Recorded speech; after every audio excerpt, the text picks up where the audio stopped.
I've been married for almost 20 years. In all that time, I thought we had the perfect marriage. However, recently, I came to learn that all was not as I had imagined. Much to my shock, apparently, my wife Natalie wasn't satisfied with our love life.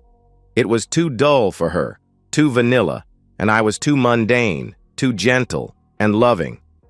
My wife, it turns out, wants to be treated roughly and desired by a tough guy. That's her word, not mine. I've heard her use it a lot over the years, always to describe other men. Not once has she ever thought of me or anything I've done as tough. Stable, loving, considerate, caring. Those are words she uses to describe me. The hot guy at the gym with the bulge in his shorts was tough. The slick-talking car salesman who kept flirting with the ladies was tough. The lead singer of a European metal band we bumped into at a bar one night was tough. Not me. I have never been rough with my wife. I make love to her. We have great intimacy, but it is loving and gentle. I always made sure she felt loved and appreciated every time we were together. I never rushed things. Intimacy is always long and filled with passion. I love her so much that after finishing, I occasionally cried as I held her close in the warm afterglow of our lovemaking. Clearly, I'm not a tough guy. Tough guys are aggressive and take what they want. If the woman gets hers in the process, that's fine. But the goal is his satisfaction. That's what a tough guy does. That's who a tough guy is. And according to the post that Natalie recently made in the Number Unfaithful Wives forum, that's what she wants. To be desired mindlessly by a tough guy. Yes, I've been spying on my wife. I'm not proud of it, but I'm not one of those guys who will just sit back while my marriage falls apart and my wife starts being intimate with other men. If she ever had relations with someone else, our marriage would be over, right that minute. So instead of ignoring the telltale signs and burying my fat head in the sand, I took action. I hacked her computer and her phone. Call me a terrible person. Call me a jerk. It doesn't bother me. I deserve it. But I believe if you value something, you fight to keep it, and I don't share well. So, for the past couple of months, I've been monitoring Natalie's emails, the websites she goes to, the chats she has, and the material she watches or reads. I've learned more about my wife and her desires in this short period of time than in the entire time we've been married. At first, I was hurt. Then I got angry. At no point did the idea of her being with someone else turn me on. I hated it. I decided that I needed a plan. Not just to save our marriage. That ship had sailed the moment she started looking elsewhere. No, I needed a plan for justice. And then Natalie met her tough guy. His name is Carl. He and I are nothing alike. Carl rides a Harley. Of course he does. Natalie never let me get a motorcycle. She told me it was too dangerous and that it didn't match my personality. I told her I had a hog before we met, but she refused to believe me. She just chuckled at the possibility that I had done something manly.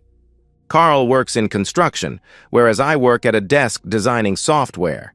He plays in a rock band in his spare time, whereas I play Magic the Gathering. He does MMA and lifts weights, whereas I watch WWE and lift beers. Surprisingly, when he described himself to Natalie, we sound pretty similar. He was about my height, about my weight, and had similar features. Eventually, he sent her pics, and he didn't look so different. There was nothing super special about him that I could see. In his writing, he came across as macho and somewhat arrogant.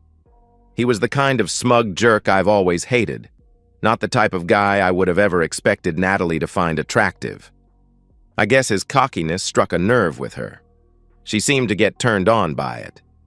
Ironically, it wasn't all the macho nonsense that seemed to seal the deal with her. It was when Carl showed his sensitive side by reciting Shakespeare to her, something I used to do.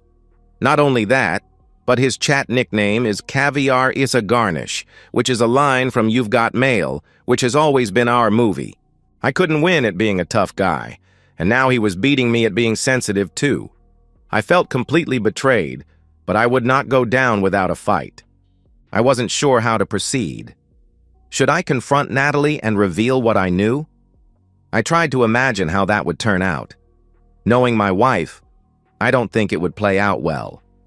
First, she would be shocked and embarrassed by being caught. That would quickly turn to outrage at having her privacy violated. In the end, she would resent me, and I could see her continuing to see Carl just to spite me, just doing it more carefully. Instead, I decided on a subtler approach, a plan for the ultimate revenge. That evening, I was home when Natalie walked in the door from work. As she came in from the garage, she called out, "Mark, are you all right?" Natalie asked. I stepped into the kitchen, smiling warmly. "I'm fine, honey. I just came home a little early as a surprise. I know I've been so busy lately that I've neglected you. I want to make it up to you." She dropped her keys and purse on the table and smiled. "That's sweet, Mark, but you don't have to do anything. I understand you are a busy person." She was clutching her cell phone, so I stepped up and took it out of her hands. "I have something planned for tonight and you won't need this," I said as I put it in her purse and zipped it shut. "I made reservations for us at La Taverna, and the Uber is on its way here now. It'll be here in 5 minutes." "5 minutes?" Natalie asked. "I just got home. Can't I have some time to rest?" "Nope, not right now," I told her.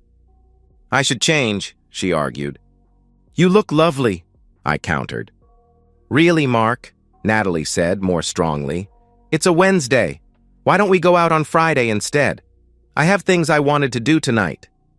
"Yeah, like Skype with Carl," I thought. "Do them tomorrow," I insisted. "Come on, we need to go out front." I took her hand and pulled her through the house and out the front door, making our way down to the curb just as the Uber Black luxury SUV pulled to a stop. I opened the door for her, then walked around and got in next to her. We rode in silence. Natalie seemed fidgety. "I wish you had let me bring my phone," she said. "Your boyfriend will have to get by without you. Tonight you belong to me," I said with a wink. Natalie had a guilty look on her face. "I don't have a boyfriend," she replied quickly. "Even better," I said with a slight laugh. When we arrived, the hostess led us to a private table in the back. I pulled out Natalie's chair for her, like a proper gentleman. Natalie smiled but appeared nervous as she sat down. I ordered a bottle of Sauvignon Blanc, and Natalie seemed surprised. "A bottle? On a work night?" she asked, head tilted to the side, staring at me. "Are you sure you're okay?" I assured her I was and made small talk, asking her about her day and being as attentive as possible. She was hesitant at first, uncomfortable, and not interested in opening up. As I persisted in listening, however, Natalie began to relax and discuss her day. It made me realize how out of practice we had become at sharing the simple parts of our days. When the wine came, the server poured our glasses. I raised mine and spoke softly. "When I saw you, I fell in love, and you smiled because you knew." Natalie stared at me, unsure whether to smile or to run in panic. I could see the pulse throbbing in her neck. I had quoted Shakespeare to her. Did she suspect that I knew about her online lover? She chose to smile. "I love you too, Mark," she replied, taking a sip of her wine. "You say you love rain, but you open an umbrella," I said, quoting more of the bard. "You say you love the sun, but you find a shadow spot. You say you love the wind, but you close your windows. This is why I am afraid when you say you love me too." I looked hard into her eyes, trying to make her realize I knew. I could see her gasp slightly in response to my words, and her brow furrowed slightly. "That's an odd thing to say," she said, setting down her glass of wine. "Do you doubt that I love you?" I forced on a smile. "No, Natalie. I know you love me. Though at times I feel like we live more like roommates than lovers. I sometimes feel I'm losing you, and that would destroy me. I want us to remember why we fell in love, and all the wonderful years we've had together. I want us to be like we were when we were young." "You're not losing me, Mark," Natalie said, trying to sound sincere. I know I've been distracted lately, but I've just been trying to deal with getting old. In case you haven't noticed, we don't act like we're young anymore because we aren't young." "Yes, I see that more and more every day," I admitted. "Like when I look in the shower and see large clumps of my hair going down the drain. Or when I look in the mirror and see my breasts sinking lower and lower," Natalie responded with a grin. "It sucks. I don't want to be old. I want to be young and pretty and wanted." "You have no idea how beautiful you are to me and how much I want you," I said, taking her hand. "You have to. You're my husband," she retorted. "It's your job. It's nice sometimes when other men still look at me like they want me. It's different. It makes me feel better about being me." "They can look all they want," I told her, "so long as they don't touch. If you ever were to let another man—" "Is that what all this is about?" she asked defensively, cutting me off mid-sentence. "What?" I asked, looking up to meet her gaze. "Is that what you think? That I'm cheating on you?" Natalie asked, holding her breath. "No, I don't think you are," I said quickly, as Natalie slowly exhaled. "Yet—" I let the word hang in the air for a moment. "I think you're not happy with our relationship, and you're possibly wondering what it would be like to have an affair." She didn't speak.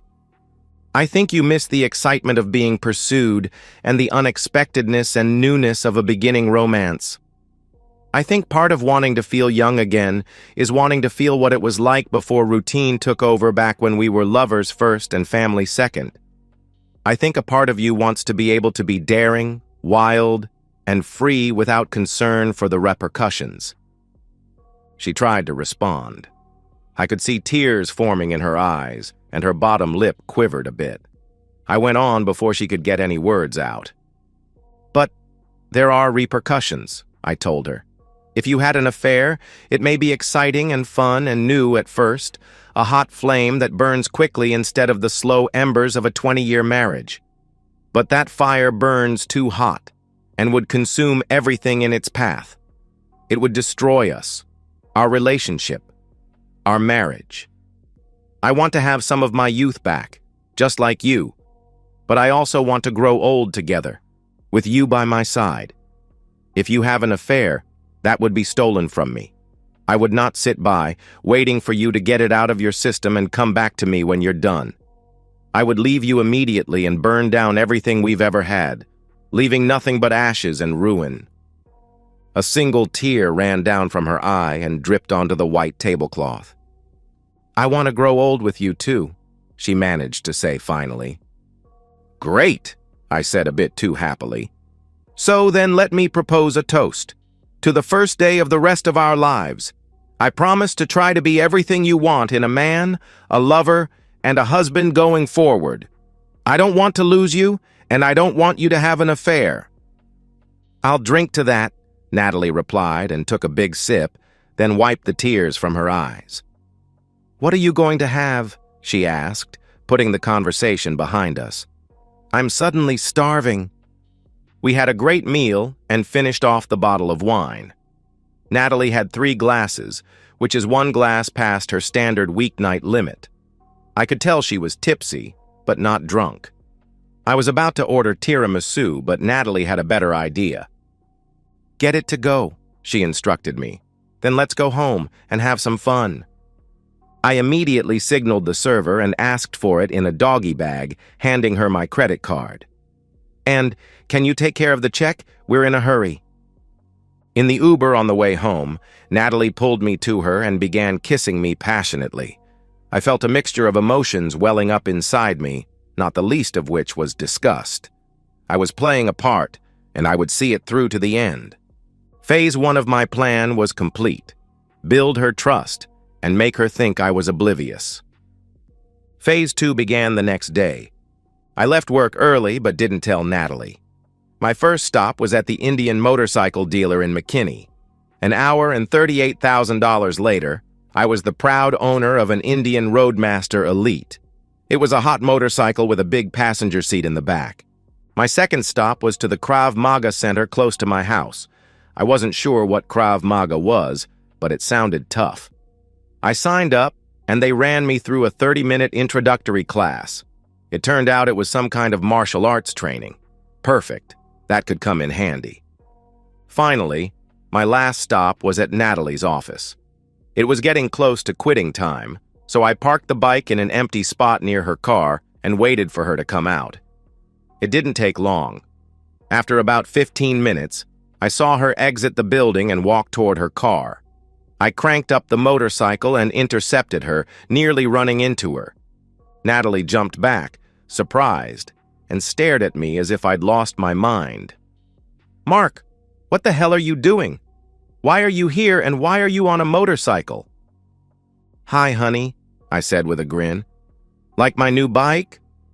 "Your new bike?" she asked, stressing the word your. "Yep," I said. "Just picked her up today." "Have you lost your mind?" Natalie asked, apparently angry. "You bought a motorcycle?" "Yeah, hop on," I said. "You can ride passenger." "What did you call me?" she asked, growing angrier. "No, that's what it's called when you ride in the back seat," I explained. "You know, you're my passenger. Hop on."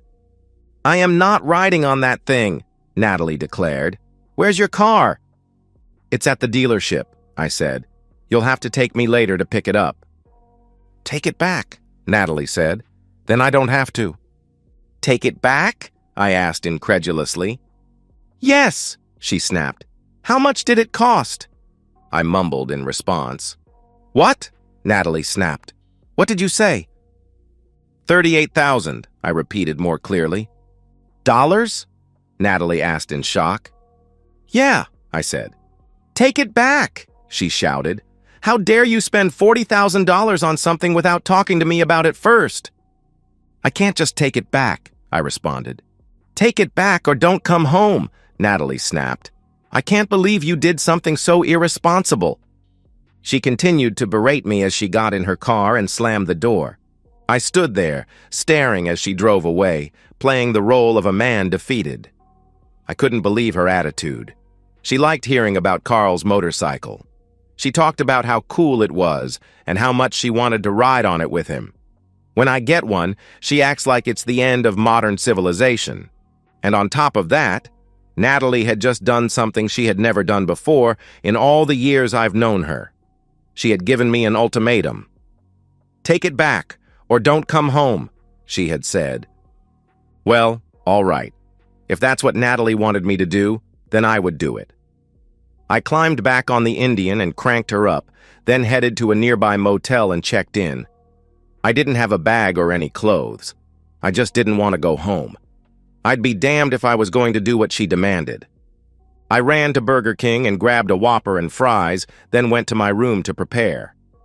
About an hour and a half passed in silence. Then my phone rang. "Yes?" I asked as I answered it. "Where are you?" Natalie asked. "Doing what you said," I responded. "You told me to take the motorcycle back or not to come home, so I'm not coming home." "You're what?" she asked, sounding surprised by my behavior and my attitude. "I'm not coming home," I repeated slowly, over-articulating each word as if I were speaking to an imbecile. "Because of a stupid motorcycle?" she asked, her voice an octave higher than usual. "No, because of you," I replied and disconnected. The phone rang again, and I answered it angrily. "What?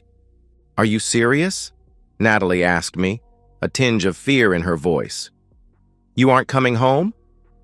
"I believe that was the ultimatum you gave me," I said. "I don't handle ultimatums very well. When you decide having me at home is more important than me having a motorcycle, call me. Until then, don't bother." I disconnected my phone and turned it off. I was determined to give Natalie a good and healthy dose of her own medicine. Let's see how she feels in a couple of days. I spent the next few minutes setting up my laptop and accessing my surveillance software. It didn't take me long to find Natalie already chatting away with Carl. She was already complaining about me and seeking comfort from her lover. Now was the time for the crucial part of my plan.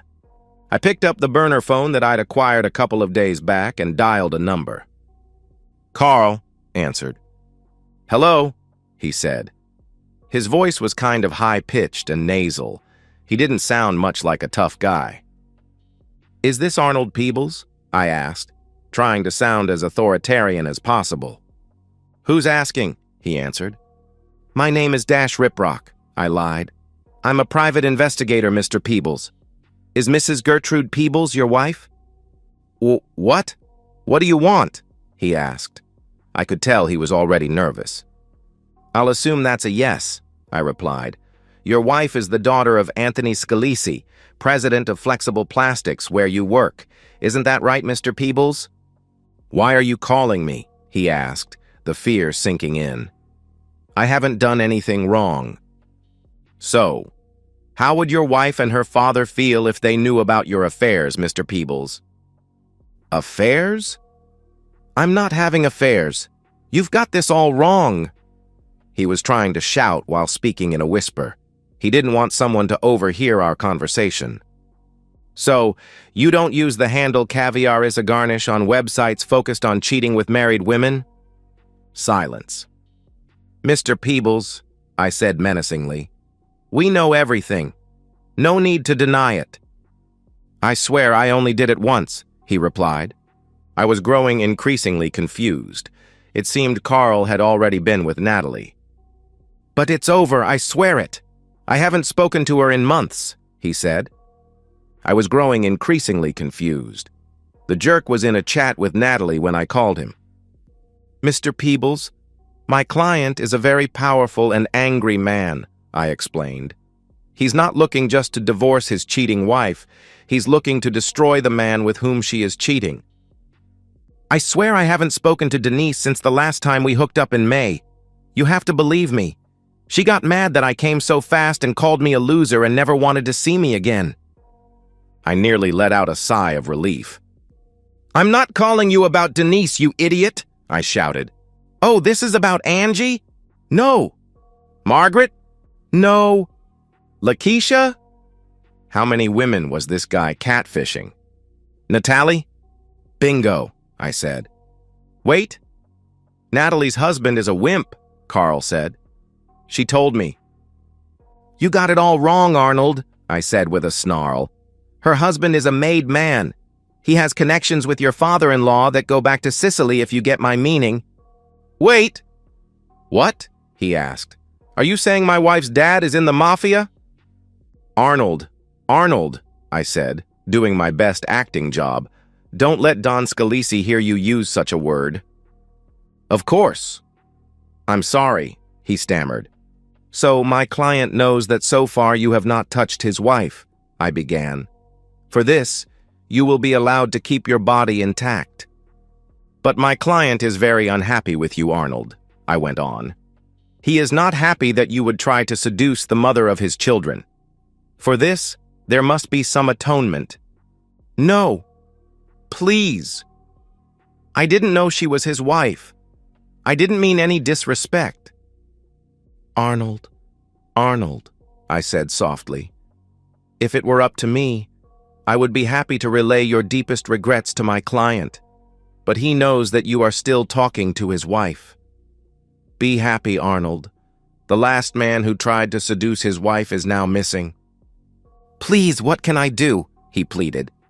My client would need certain assurances that you are sincere, I explained. First, you are to contact his wife and send her a picture of the real you.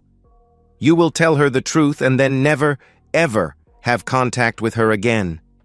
Do this, and we will not send Don Scalisi the information about you and these other women.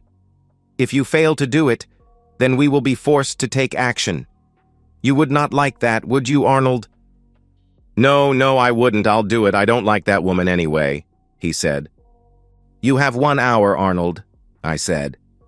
If we do not see your true confession in that time, you will not like the result.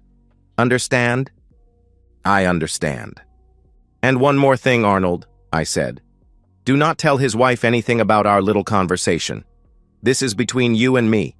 If you do, then you will have a problem with me, and I will give you a world of pain. 1 hour. Make it happen. I hung up the phone and waited, watching Natalie's Skype window. 10 minutes later, Carl spilled his guts and dumped my wife. I grinned and went out for a nice steak dinner. I took my time and enjoyed every bite before returning to my room. Phase 2 is complete. Destroy her fantasy. For Phase 3, I needed more evidence. I had already set up cameras in our home that captured every room. I watched Natalie for the next few days. She was distraught, crying most evenings, and calling my phone constantly. I let her stew. When I finally returned home 5 days later, she was a mess. Mascara-stained cheeks, unwashed hair, wearing the same pajamas for what looked like days. "Mark," she cried, running to me. "Thank God you're home. I've been so worried." I looked at her coldly. I needed time to think. "About what?" she asked, her voice trembling. "About us. About our future." I set down my bag. "I think we should talk." We sat at the kitchen table. I told her I wanted to work through things, that I was willing to try if she was. She nodded eagerly, promising everything would be different. I laid out some rules. More time together, more communication, more honesty. "I can do all that," she said, relief washing over her face. I smiled. "Good. I think we can make this work." Over the next 2 weeks, I played the perfect husband. Attentive, loving, spontaneous. I took her on dates, bought her flowers, even suggested weekend trips. All while gathering evidence from her previous conversations with Carl and others. There had been others, I discovered. I downloaded everything, stored it securely, and prepared the final phase. On our 20th anniversary, exactly 3 weeks after my return home, I took Natalie to La Taverna again. We had a beautiful dinner. I was attentive and loving. She seemed happy and relaxed, believing we had saved our marriage. When we returned home, I asked her to wait in the living room. I had a surprise. I returned with a manila envelope and handed it to her. "What's this?" she asked, smiling. "An anniversary gift?" "Open it," I said quietly. Inside were divorce papers, printed copies of all her conversations with Carl and the others, and photos from the private investigator I'd hired who caught her meeting another man during the week I was gone. Her face drained of color. "Mark, I can explain." "No need," I cut her off. "Everything is already settled. The house is in my name. Your personal belongings are packed in the spare room. You have until tomorrow to leave." But you said we were working on things," she cried. "And you said you loved me," I replied coldly. "I guess we both lied." She began sobbing. "Please, Mark, don't do this. I love you." "Should have thought of that before you started looking elsewhere." I headed upstairs. "Oh, and Carl's wife received all your conversations too. Seems your tough guy isn't so tough after all when his marriage is on the line." I slept in the guest room that night. When I woke up the next morning, Natalie was gone along with her packed belongings. On the kitchen table was her wedding ring. 2 months later, I sold the house and moved to Colorado. I started a new software company, bought a cabin in the mountains, and kept the motorcycle. Every weekend, I ride through mountain passes, feeling the freedom I never had in my marriage. Sometimes I think about Natalie. I heard through mutual friends that she's struggling, living in a small apartment, working a job she hates. Carl's marriage ended too, and he lost his job at his father-in-law's company. As for me, I'm dating a motorcycle enthusiast who thinks I'm naturally tough. She didn't need to read about it in a chat room to figure it out. I've learned that revenge isn't about getting even. It's about taking back control of your life. And on quiet nights when I'm sitting on my deck staring at the stars, I finally feel like the tough guy I always was. Just not in the way Natalie would have understood. And that's the end of today's story. If you enjoyed it, please give this video a thumbs up and drop a comment below. Your support helps the algorithm push my content further. If you're new to the channel, don't forget to hit that subscribe button. It really helps me keep creating more stories for you. Thanks for watching, and I'll see you in the next one.